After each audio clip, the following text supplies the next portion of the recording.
食べ物飲み物の準備はこんなもんじゃら。ねえねえ母様、こんな普通の布で本当に見れるの？人の世には不思議なことが多いからの。影絵のすごいやつとでも思っておけばまあ当たっておるじゃろ。へえ。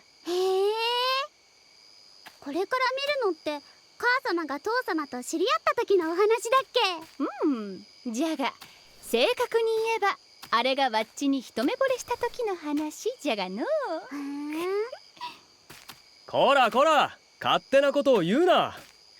父さんの旅に母さんがどうしてもついていくって聞かなかった時の話だよ。父様はああ言ってるよ母様。よいかやみうり、オスには上手に夢を見せてやることじゃ。聞こえてるぞ。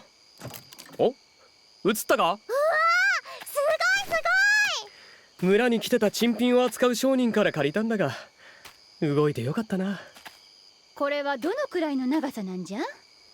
主がわっちの尻尾がないと眠れぬとダダをこねるようになるあたりまでかの。パスロエの村で俺とお前が出会ったところまでだな。そんなに長いものは料金が高くて借りられなかったんだ。人の世では何事にも金がかかるからの。ああ、今回もリミオーネ金貨で20枚から必要だった。しかもそれだけ払っても音声付きは借りられなかったんだ。恐ろしいの。ほとんど桃の蜂蜜漬けと同じ値段ではないかや。ところで音声なしでどうするんじゃ？まあそこは任せてくれ。これでも昔は商いの工場で鳴らしたもんさ。俺が語り部をするから問題ない。というわけでそっちも準備はいいか？みんな席につきんす。みんな？なんでもありんせん。ほれ流してくりゃれ。まあいっか。よし行くぞ。始まったねえねえ、これが母様のいた村？麦で有名な村じゃったの。うわー、こんなに広い麦畑があるんだ。この辺りは山ばかりじゃから主には珍しいかもしれんな。お、母様？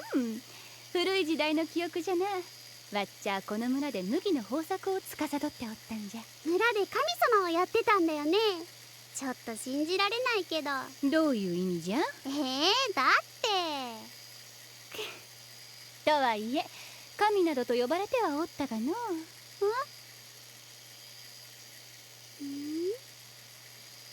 まあ長く言い過ぎたんじゃな。時代は移り変わりんす。そうなの？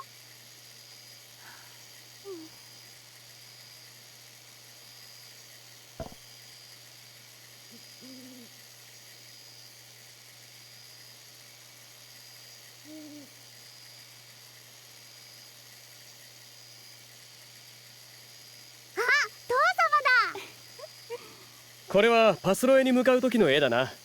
もう10年以上前のことだよ。ほほう、若いの。今とそんなに変わらないだろう。父様は昔商人さんだったんだっけ？ああ、いろいろな土地に物を売りに行ったよ。へえ。あ、毛皮。これは教会の兵士に呼び止められた時のことだ。麦も積んでたんだが、まさかこれがきっかけで母さんと出会うことになるとはね。ちなみに兵士たちは近くの村で異教徒の祭りが開かれるかもなんて警戒してたんだ。異教徒のお祭り？よくある普通の祭りだよ。昔はこういう物騒な話が多かったんだ。へえ。私はお話でしか聞いたことがないけど本当なんだね。この頃にはもう異教徒なんてめったに見かけなかったけどな。教会の人たちも大変だななんて思ったもんさ。そんなこんなで毎年通っていたパスロエの村に着くといつになく活気に満ちていた。村の人たちによるとどうやら新しい領主様の知恵によって大豊作になったって話だった。麦は母様が豊作にしてたんじゃないの？こやつらはこやつらで知恵を絞ったんじゃ。わっちからすれば無茶な方法じゃったがの。あ、収穫祭。そういえばニョッヒラには収穫祭ってないよね。山ばっかりで畑がないからな。それにここは毎日お祭り騒ぎみたいなもんだ。つまんない。まあまあ、それでこの時に父さんは村の重要人物を探してたんだ。クロエって言うんだが。うん、どうしたの母様。なんでもありんせん。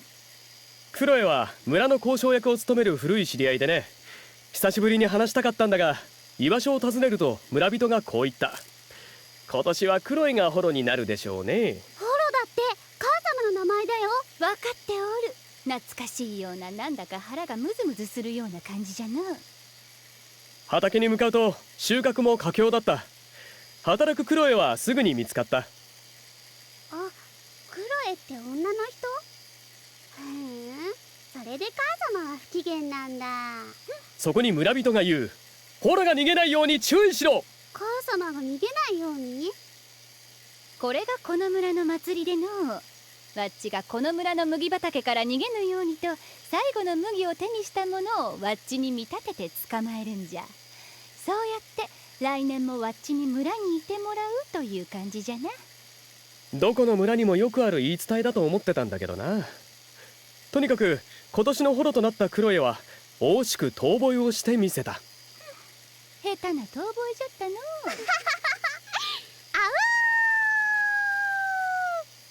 ここから収穫祭の開始だ。クロエに用事があった父さんは困ったななんて思ってたんだが、それで祭りをぼんやり眺めていたら村人から追いかけられたクロエがこっちに向かって走ってくるじゃないか。いたずら好きなやつでな。ねえねえ母様、父様モテモテだよ。たわけ。陽気なクロエは酒でも飲もうなんて誘ってきたが、これからクロエは祭りのしきたりで1週間蔵の中なんだ。残念だななんてこの時は思ってたよ。あの小娘はとんだ食わせ者でのわっちらはあれにしてやられたんじゃのう主よ。まあな。けどこの村なりにも理由があった。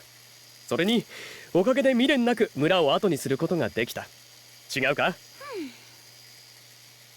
この村は古い精霊に豊作を祈願することをやめて南の進んだ技術を導入するようになったんだ。おかげで桁違いの豊作と大きな収入が舞い込んだ。そんなパスロエ村を主導していたのがあのクロエというわけだ。こんな偏僻な村にも新しい時代の息吹というやつが舞い込んでいた。しかし誰かが先に進めば当然誰かが置いていかれることになる。しがない行商人の父さんも変わらぬご愛好なんて村長に媚びを売ったものさ。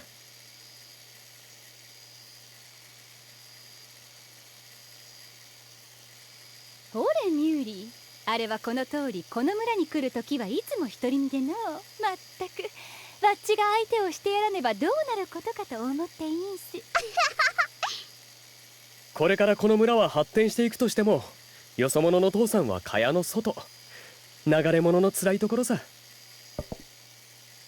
えねえ母様はいつ出てくるの？そろそろじゃろう。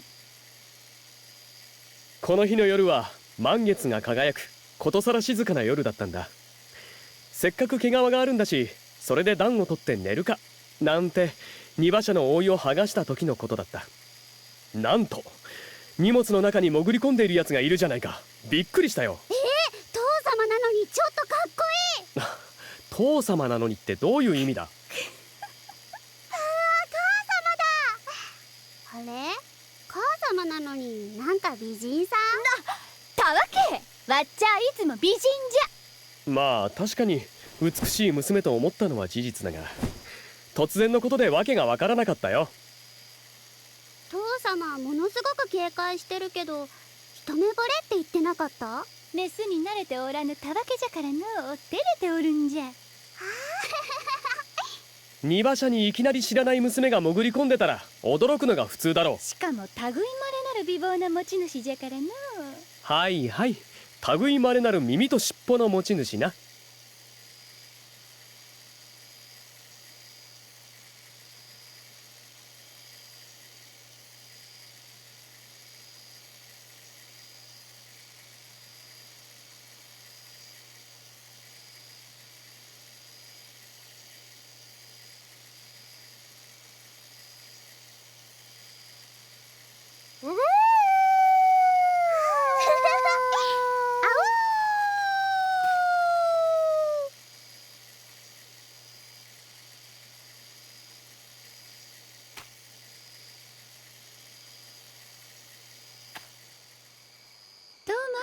わっちらの出会いはこんな感じじゃ。わっちの遠吠え一つで惚れさせたんじゃ。へえ。父様母様はこう言ってるよ。指摘すると母さんが怒るからそういうことにしておくよ。たわけ